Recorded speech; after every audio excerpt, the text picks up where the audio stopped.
Hi, I'm Will Lord. This is a video to teach you how to make a traditional arrow.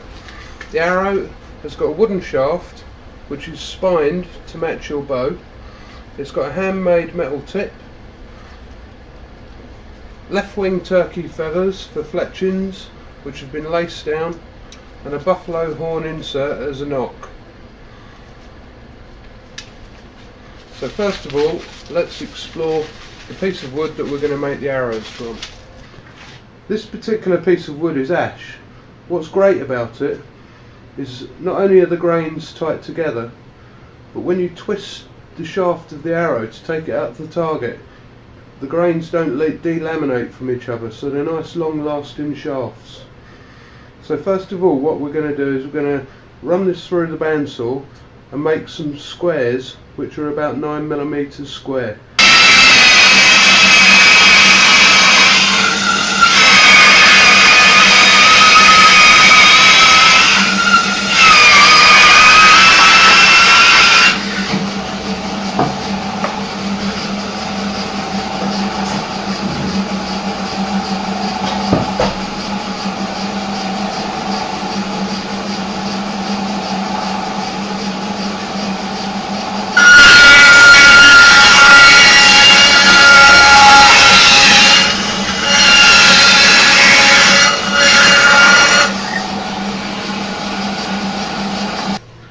So now that we have our square section, I'm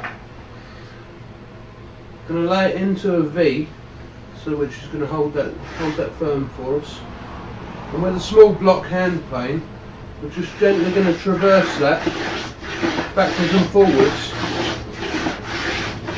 and then start gently rocking and turning this.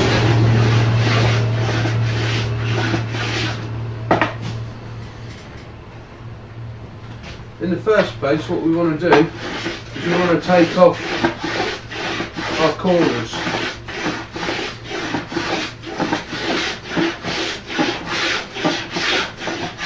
You may find that while you're doing this, the blade wants to dive down, and if you look, what you'll notice is that perhaps your grain is riding up to the surface. So if that's the case, then literally you've got to come in the opposite direction.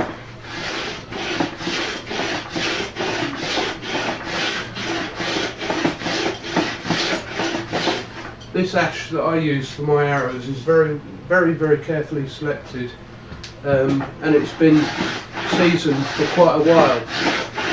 So you will find that it's a really easy material to work on.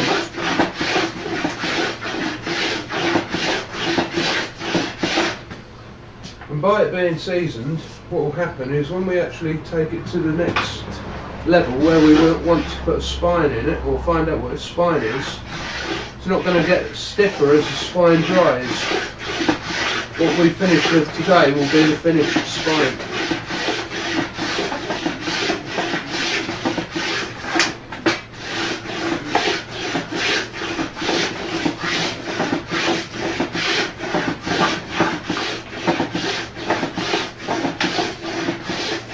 And now what's happening, we've taken off our corners, so generally what we're going to do is take one swipe and then treat it like a turn of a clock. Turn it to 1 o'clock, 2 o'clock, 3 o'clock, 4 o'clock, and so on. So now it's time to find out exactly what the spine is in this, so that we know what to take it down to. So in here, what I've made is an arrangement where I can suspend the arrow between 2 points that are 26 inches apart, and then in the middle of that I'm just popping a nail which sits on top of the arrow, and I've got a ruler set up at the top. And now with a 2 pound weight, I'm going to hang that next to the nail and see what the bend is. So at this point in time, I've got 5mm on the bend. I shoot a 65 pound bow, so I want it to bend 11mm, and that will mean that it's got the ability to get round the bow and follow the archer's paradox. To make an arrow properly, you need to be able to consider the dynamics of what an arrow does. And in the world of archery, we know it as the archer's paradox. What that actually means is the arrow is going to do some bending. When the string is released, depending on the poundage of the bow, it's going to push at the back end of the arrow, and the arrow is going to compress. That's a good thing, because the arrow's got to get round the bow and then find its way to the target. So to keep it nice and simple for you, if you've got an arrow which is too stiff and you release it from a bow, because it won't bend enough, it will shoot to the left of the target. If it's too weak, you'll compress it so much that the arrow will turn in an exaggerated fashion after it leaves the bow, so its actual flight path is going to be really radical. What you actually want is you want the arrow to bend a specific amount so that it goes round the bow smoothly and goes and crosses the line between you and the target systematically backwards and forwards until it finds a perfectly straight path before hitting the target. And that time, the time that it spends zigzagging across that is called the archer's paradox. The next part of our process is to cut ourselves our metal tip.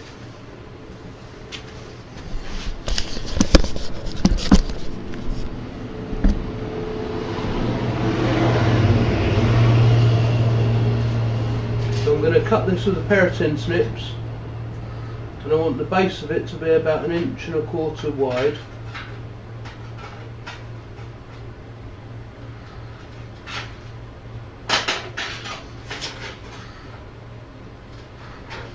And again about the same, maybe 1.5 inches in length, so that we just have a basic simple triangle.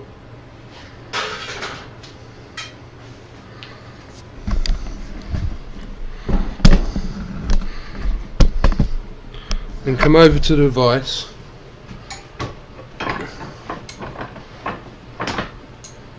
and begin by popping the two corners that you're going to be turning into the base of the tip between the ears of the vise, and slowly press that down so that you've compressed it about halfway. Then push the two tips together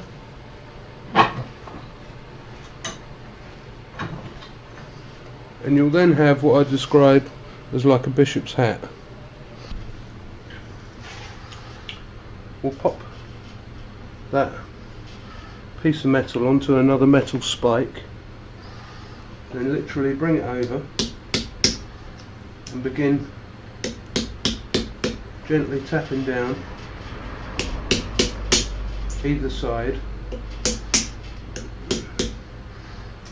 around that point.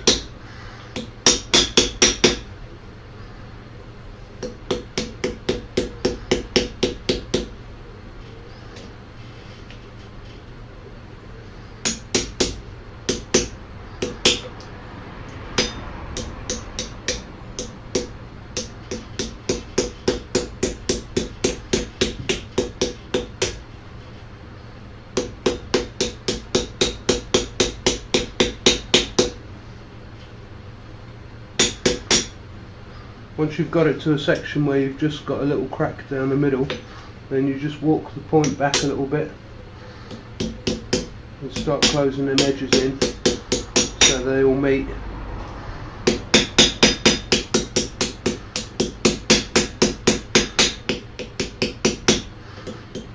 And just keep hammering until you've got that fully closed.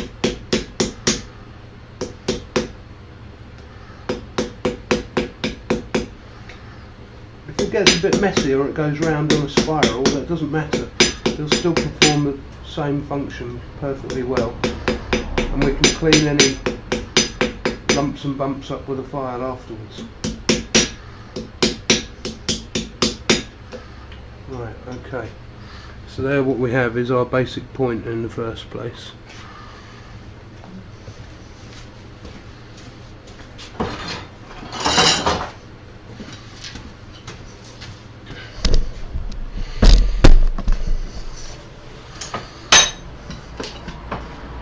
and then keep it on the spike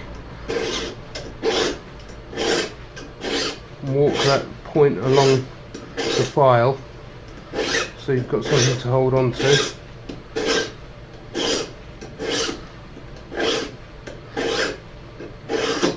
And tidy that up.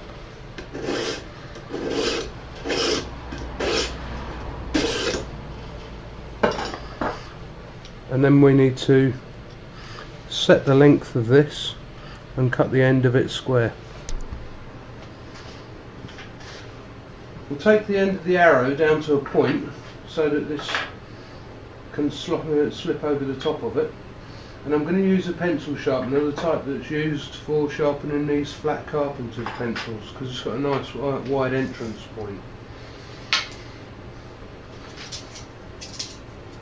You don't need to hurry this process, because if you do, you can overstress the grains.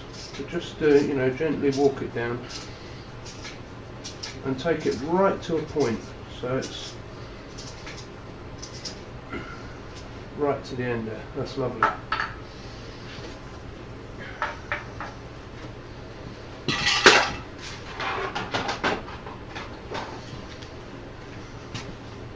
Now, to get it really accurate, what I like to use is a vernier gauge and offer that up to the shaft and just go along that taper until you hit a point just about 1/8 of an inch before it hits the beam of the shaft itself. And that's where we now know how much of this we're going to be cutting away, which is what we do over on the vise next.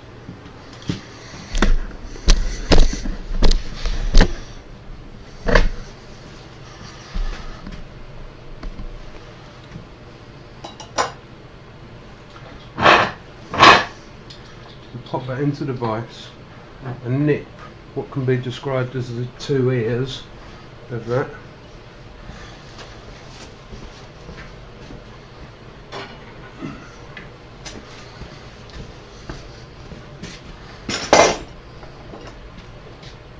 And I'll pop the vernier gauge up underneath and find the point. So that's giving us a nice location of where this has got to be cut.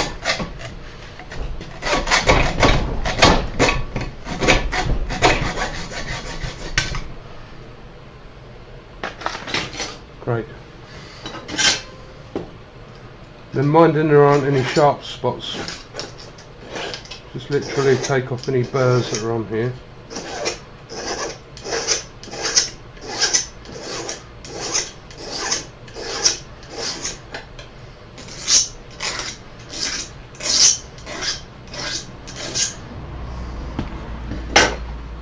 Now we have our point. What we're going to do is make up our mind whether we want this to be silver or black.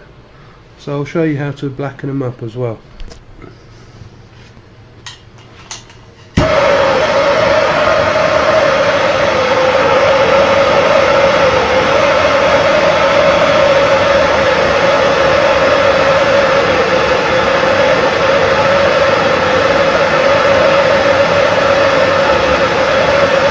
Up to bright orange,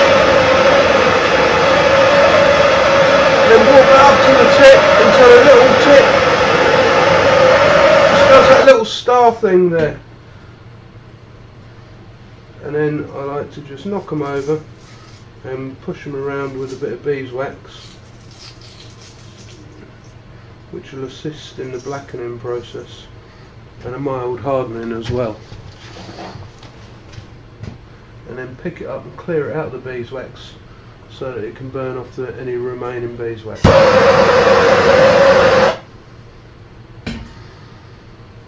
And there we have our tip. Now we have the tip made, what we're going to do is offer it onto the shaft, give it a twist, push it down a little bit. But what you'll find here is the thickness of the tip is a protrusion. And if you shoot that into your targets, what you're going to find is not only are they hard to get out, as you draw them back, you'll draw the stuffing out of the target, which will make you slightly unpopular on your with the people who own your archery clubs.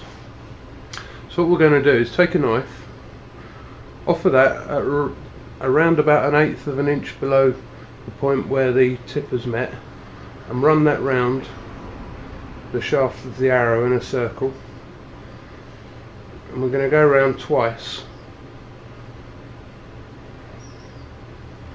so that it's quite a clearly defined line.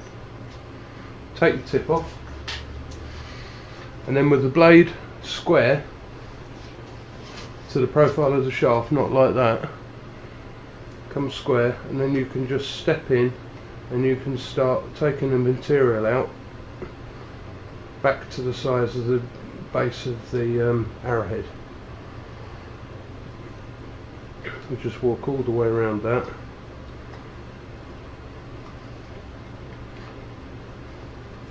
And pop your knife back, and that's nice and clear.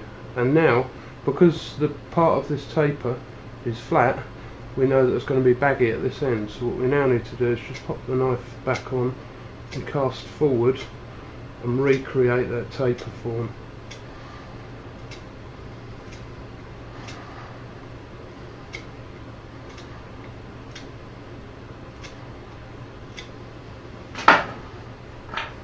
Offer the arrowhead up, bring her home, feel the edges, and that's nice and smooth now. So that's a good job done, the head on there is fitted nicely. So the next thing to do is measure the length, cut it to length, and splice a piece of buffalo horn in there. Just take that tip off, because the vibration might make that drop off and end up going on the floor and being lost to the dark side.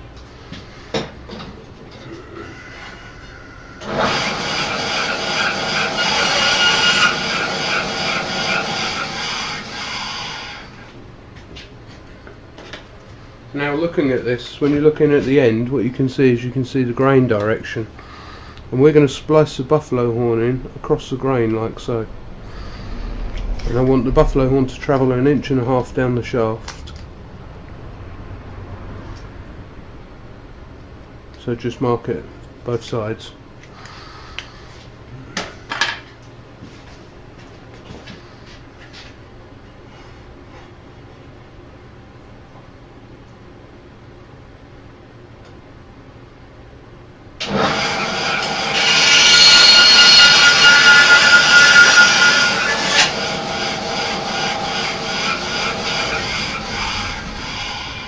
Run that cut through the middle, and then test it out and see if our buffalo horn fits in there.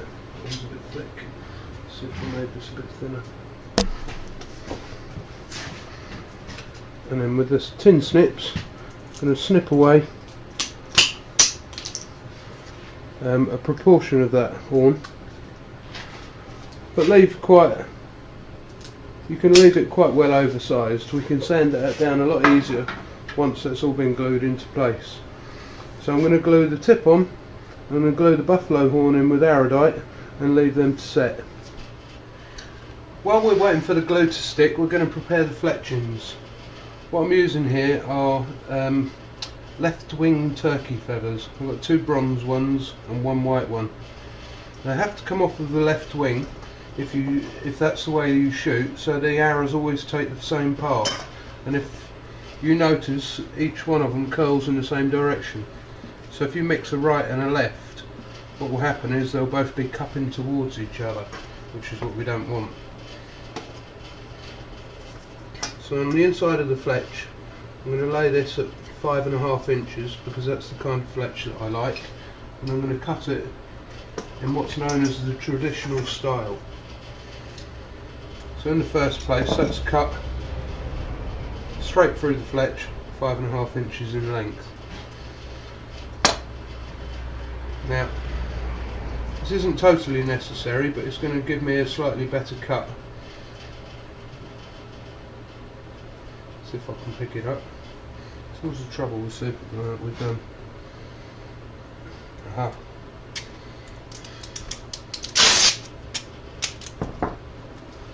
And we'll just see if that electrostatic wants to come and play.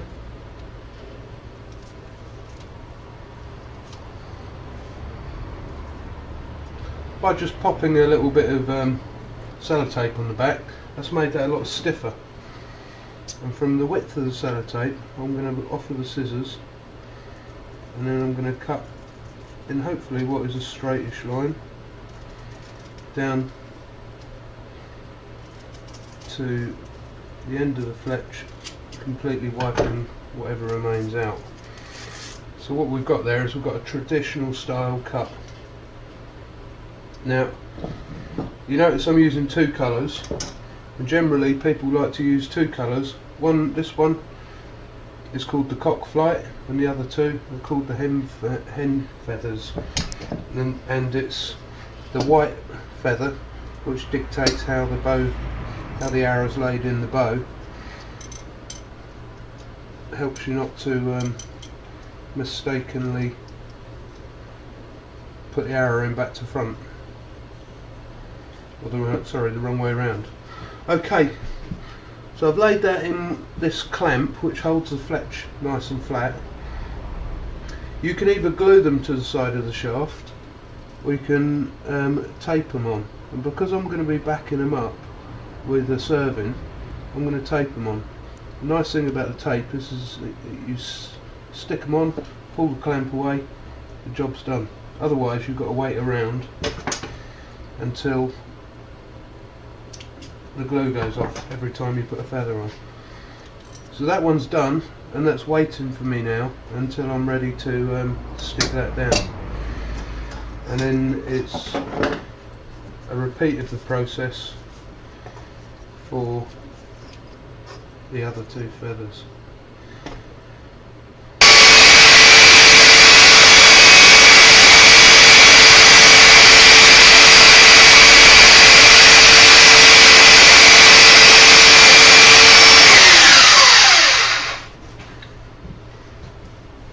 Bit of an aggressive way to cut down the rest of that buffalo horn, but it works, and so there we are.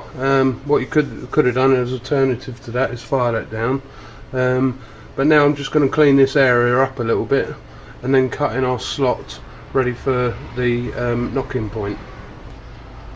So with a bit of sandpaper we'll just defend the limb, because we're going to nip that in the vise. Make sure I've got that square. And then I've got a hacksaw, but on this hacksaw what I've done is I've put 3 blades side by side, so that when we cut a groove which is wide enough for our string to go in. And I find that by pincing either side of that nipple, what that means is that we kind of get more direct as we're cutting. Just a little bit of self-checking doesn't go on this either. But then actually physically hold the blades together, because otherwise they can get a bit random and they can start walking about and go down approximately 2/3 of the way through the blade. Right, so good, we have our knocking point. To finish these off properly, what you need to do is you just need to rock a rat tail file or something in there, so that when the string touches, it doesn't touch the whole of the bottom. You can split a good arrow if it does. So this particular device is a way of harnessing the arrow, and it's got a 3-point locator, so we can locate the fletchings easily. So first one I'll put on is my white cock feather, and you just need to make sure that you set all of these fairly evenly, so I'll start them flush from the front. Try and pick up that tape without picking all 3 of them up. And on goes the first fletch, and we turn that to the second location.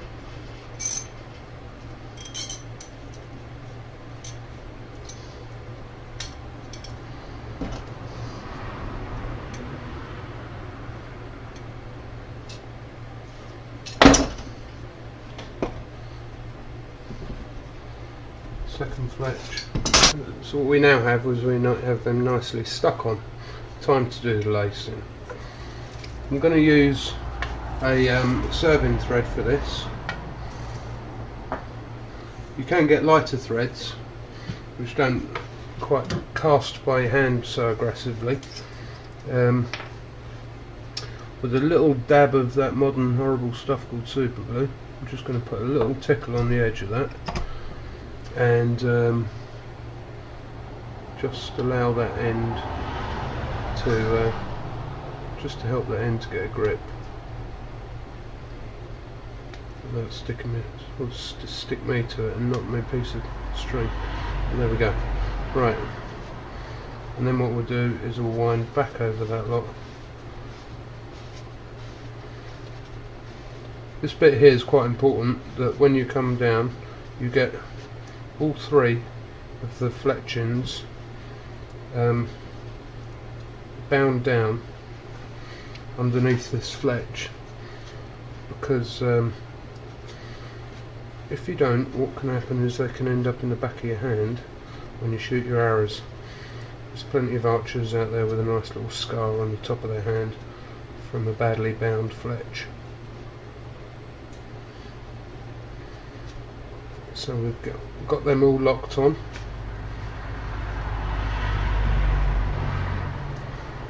Let's give this a little shift. Okay.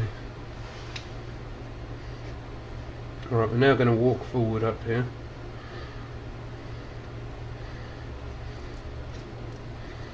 Now for the first few cuts through the fletch, you can literally just push through.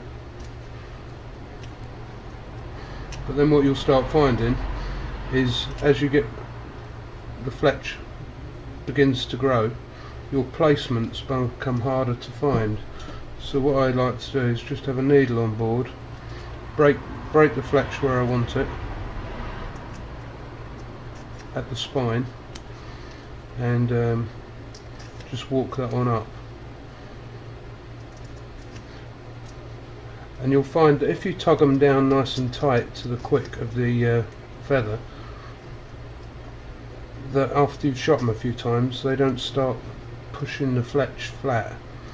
If you don't get it tight, then after a few shots the actual lacing will start aggravating the actual fletch itself, and then it will all look a bit sorry for itself.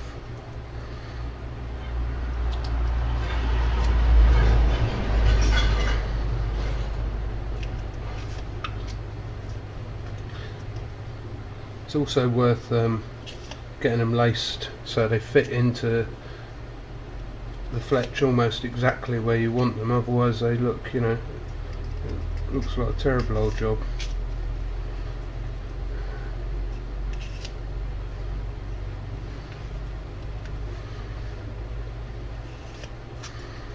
So a few more twists on here, and we'll finish off with a couple of half hitches at the top, just to lock that all down.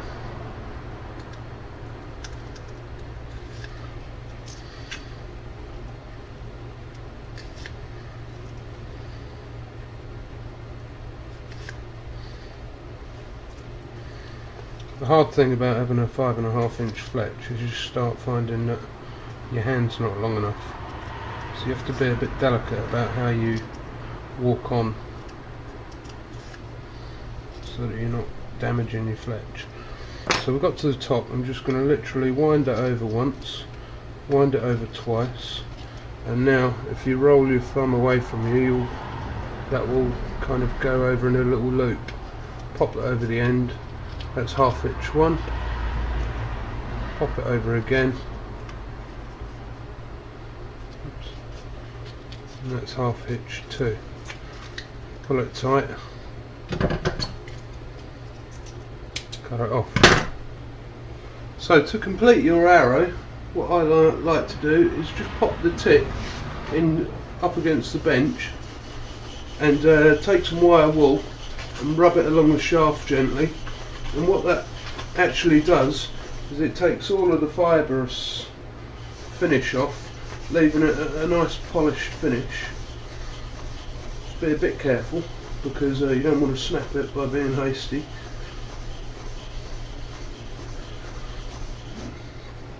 And then get a little bit of wax, rub that into the shaft itself.